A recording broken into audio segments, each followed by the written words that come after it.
오늘은 시편 62편의 말씀을 보도록 하겠습니다. 이 시편 62편도 다윗의 아들이었던 압살롬의 반란 사건을 배경으로 하는 시인데요. 이 반란 사건의 상황 가운데서 기록한 다윗의 시가 10편이나 됩니다. 그 가운데 한 편의 시가 이 시편 62편입니다. 그러니까 성경 사무엘하 15장, 16장, 17장을 배경으로 하는 시입니다.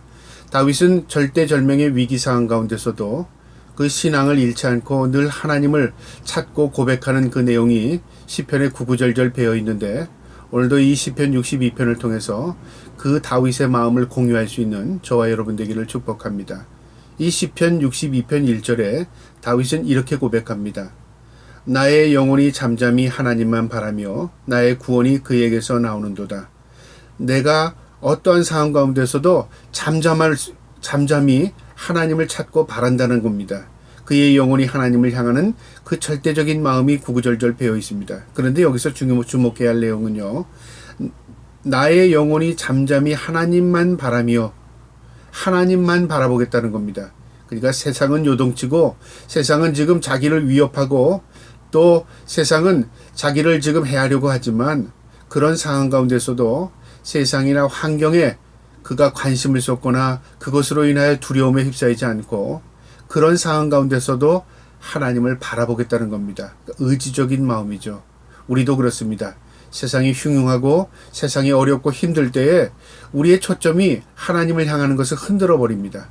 초점이 흐려지는 것이죠. 그럴 때는 어떻게 해야 합니까? 세상의 모든 염려 근심을 우리 뒤로 하고 우리가 초점을 하나님께 맞추는 것입니다. 쉽지는 않습니다. 그러나 이것이요, 의지가 필요합니다. 내가 오직 하나님만 바라보겠습니다.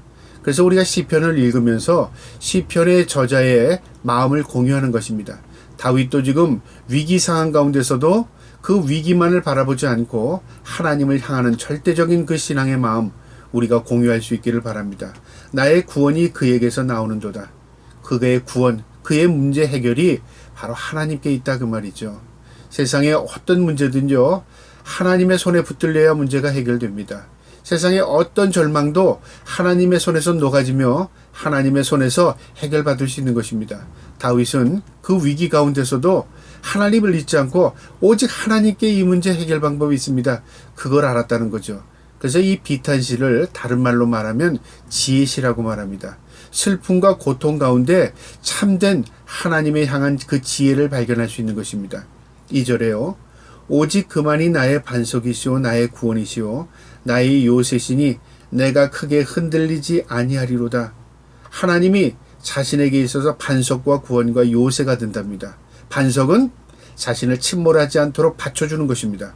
구원은 자신을 끌어올려 주시는 것입니다. 요새는 자기를 둘러싸고 지켜 보호해 주시는 것입니다. 누가요? 하나님이요. 그는 절대절명의 위기 가운데서도 하나님만이 나를 지키시고 나를 받쳐주시고 나를 끌어올려 주실 줄 나는 믿습니다는 것이죠. 이게 신앙의 고백입니다. 하나님만이 우리의 삶 가운데 어떠한 상황 가운데서 있을지라도요, 하나님께 초점을 맞추고 하나님만이 나의 구원이 되시고 나의 요새가 되시고 나의 반석이 되신다고 고백할 수 있는 믿음, 저와 여러분에게 있기를 바랍니다. 3절에요. 넘치는 담과 흔들리는 울타리같이 사람이 죽이려고 너희가 일제히 공격하기를 언제까지 하려느냐. 사람들이 자신을 공격하는데요, 마치 담에 몰려들어서 담이 쓰러뜨리는 것입니다. 담이라는 것은 지지대가 없습니다. 그냥 중력에 의해서 위에서부터 아래로 쌓아 올린 것입니다. 이것은 사람이 힘을 가하면 넘어집니다. 자신도 마찬가지입니다. 자신도 지금 서 있는 것 같지만 사람들이 몰려들어서 자기를 죽이려고 밀어붙이면 자신은 죽을 수밖에 없다, 그 말이죠. 마치 담이 서 있으나 그 담을 힘을 가하면 넘어지는 것처럼, 울타리가 쳐져 있으나 그 울타리에 힘을 가하면 울타리가 넘어가는 것처럼 자신의 위태한 상황을 이렇게 고백하는 것입니다. 우리 인간도, 어떤 인간도요, 자기 스스로 설 수 있는 사람은 없고요, 어떠한 사람도 자신의 노력으로 자식을 세워갈 수 있는 사람은 없습니다. 눈에 보이지 않지만 하나님의 도우심 없이는 우리는 특별히 살 수 없는 존재들입니다. 지금도 우리를 생명으로 호흡할 수 있게 하시는 것도 하나님이시고요, 지금 우리의 인생에 한 걸음 한 걸음 나갈 수 있게 하시는 것도 하나님이시고요, 내 생명의 주인이 하나님이십니다. 우리가 이런 시편을 고백을 통해서 우리 자신도 내 생명의 주인이 하나님이십니다 고백할 수 있다는 것이 참으로 지혜인 줄 믿습니다. 4절에요. 그들이 그를 그의 높은 자리에서 떨어뜨리기만 쾌하고 거짓을 즐겨 하니 입으로는 축복이요 속으로는 저주로다. 세상에서 자기를 침몰시키고 죽으려고 하는 자들이 속과 겉이 다르다 그 말이죠. 자신의 주위에 있을 때는 축복하고 자신의 주위에 있을 때는 아부하고 자신의 주위에 있을 때는 자기 편같이 했지만 사실 그 뒤에서는요 음모를 꾸미고 저주를 하고 그리고 자신에게 대항했던 세력이라 그 말이죠. 세상에 우리가 눈으로 보는 것이 전부가 아닙니다. 눈에 보이지 않는 세계가 있고요. 눈에 보이지 않는 밖에서의 다른 세상들이 있다는 것입니다. 그래서 우리가 눈으로 보는 것으로 판단하는 건 참 어리석은 겁니다. 눈으로 보이지 않는 것이 더 있고요. 그 다음에 우리가 알 수 없는 것이 세상에 더 많습니다. 그런데 우리의 모든 것들을 다 아시는 분이 하나님이십니다. 그 하나님만이 우리의 모든 생사화복을 주장할 수 있는 분이십니다. 다윗은 이 위기 가운데서 그것을 깨달았습니다. 내 편인 것 같았으나 상황이 벌어지고 나니까 내 적이었어요. 나를 위하는 자였던 것 같았으나 결국 나에게 어떤 음해를 가하는 자였어요. 내 자식인 줄 알았으나 그게 내 원수였고 적인 것을 알았다는 것이죠. 상황이 벌어지고 나서야 깨달은 것입니다. 이 깨달음을 얻는 것도 지혜입니다. 늦지만요. 어쨌든 다윗은 이런 상황 가운데서 하나님을 찾고 그 하나님을 찾음을 통해서 세상을 볼 수 있는 눈을 또 얻게 된 것입니다. 5절에요. 나의 영혼아 잠잠히 하나님만 바라라. 물은 나의 소망이 그로부터 나오는도다. 1절 2절을 다시 반복하는데요. 다시 그래 하나님만이 절대절명의 상황 가운데서 나를 구원하시고 나를 소망을 두시는 분이시다. 오직 하나님만 바라는 것 이것이 참되다 그 말이죠. 6절에 오직 그만이 나의 반석이시오 나의 구원이시오 나의 요새시니 내가 흔들리지 아니하리로다. 2절의 말을 또 반복하죠. 그러니까 하나님만이 나의 구원이시고 나의 반석이시고 나의 요새시다. 어떠한 상황 가운데서도 내가 하나님에 대한 절대 신앙을 잃지 말아야지 하는 그 마음, 그는 의지적으로 붙드는 겁니다. 7절에요. 나의 구원과 영광이 하나님께 있으며 내 힘의 반석과 피난처도 하나님께 있도다. 내가 나 된 것은 하나님의 은혜라 그 말이죠. 내가 왕으로 이 나라를 다스릴 수 있는 것도 하나님이 내 위에서 나를 지켜주시기 때문에 그렇다 그 말이죠. 이런 상황을 어떻게 깨달았을까요? 이런 어려운 상황을 깨달을 때 자신의 상황을 돌아보는 겁니다. 내가 지금까지 왕으로 있었던 것도 하나님의 은혜였구나. 내가 이 왕으로 보존하면서 나라를 다스릴 수 있는 것도 하나님의 은혜였구나. 우리로 말하면 내가 어려움을 당하고 나서야 깨닫는 거죠. 아, 내가 지금 먹고 산 것도 하나님의 은혜였구나. 내가 지금까지 살아올 수 있는 것, 가정을 지키며 살아올 수 있는 것, 이 모든 게 하나님의 은혜였구나. 그걸 고백하는 것입니다. 우리가 평상시에는 잘 기억하거나 잘 의식하지 못합니다. 그러나 우리가 위기를 당하면요, 그 위기 가운데서 하나님을 바라보게 되고 하나님 안에서 자신이 주신 은혜를 다시금 회복하는 것입니다. 그래서 고난이 우리에겐 축복이 될 수 있는 것입니다. 다윗도 마찬가지입니다. 8절에요. 백성들아 스스로 그를 의지하고 그의 앞에 마음을 토하라. 하나님은 우리의 피난처시로다.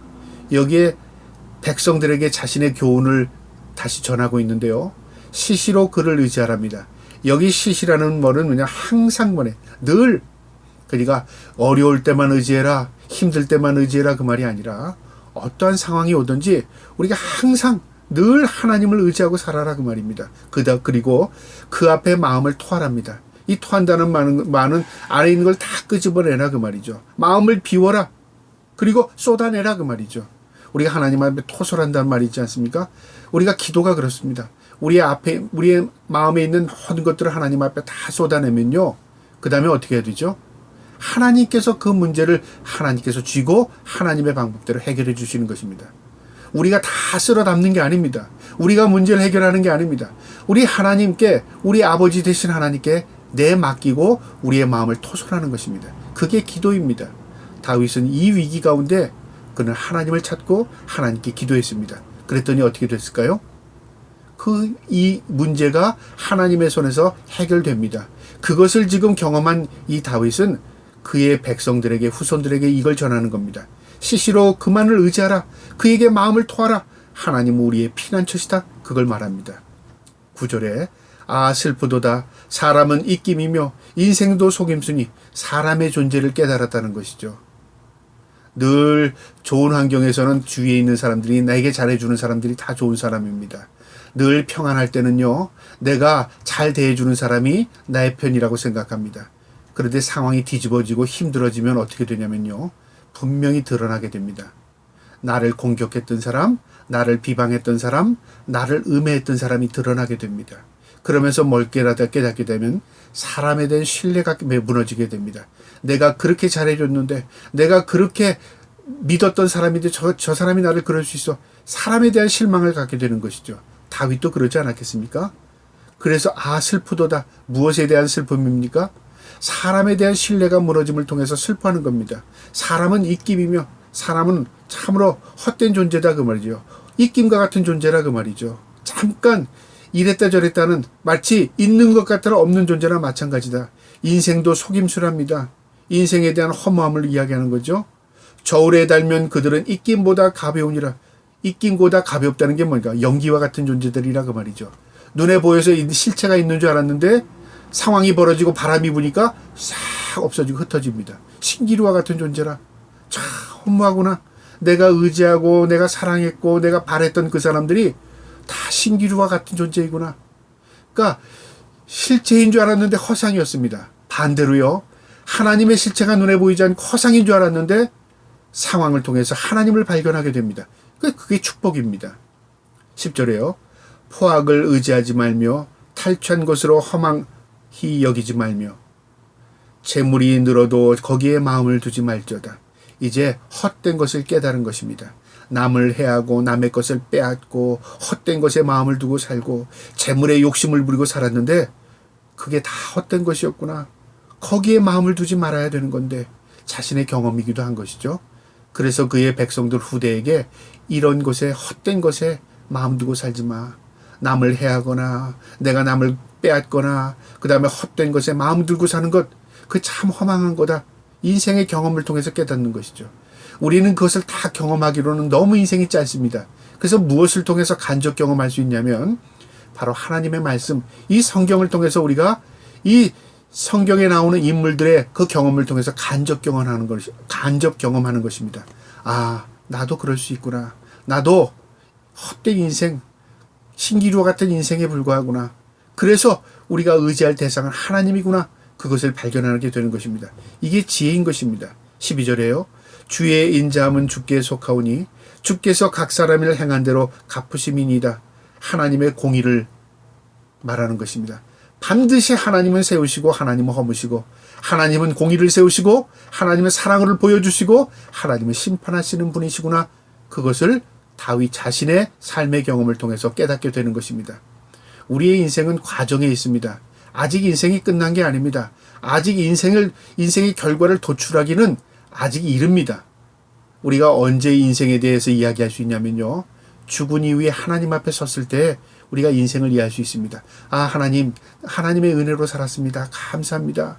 내가 나야 된 것은 주의 은혜입니다. 고백할 수 있는 시간이 있을 겁니다. 그때 저와 여러분이요, 하나님 앞에 이런 고백할 수 있기를 바랍니다. 주님은 나를 사랑하셨습니다. 내가 주님을 이 세상에서 믿음으로 살았습니다. 하나님, 내가 이때가 올 줄을 나는 바라고 의지하고 또 믿었습니다. 하나님, 내가 하나님 앞에 서게 된 것 감사합니다. 하나님을 찬양하고 고백할 수 있는 날이 저와 여러분에게 꼭 있을 것입니다. 그 날이 올 때까지 우리가 이 땅에서 살아갈 때요, 늘 하나님을 의지하고 잠잠히 하나님만 바라며 살 수 있는 저와 여러분 되시기를 주님의 이름으로 축복합니다. 아멘.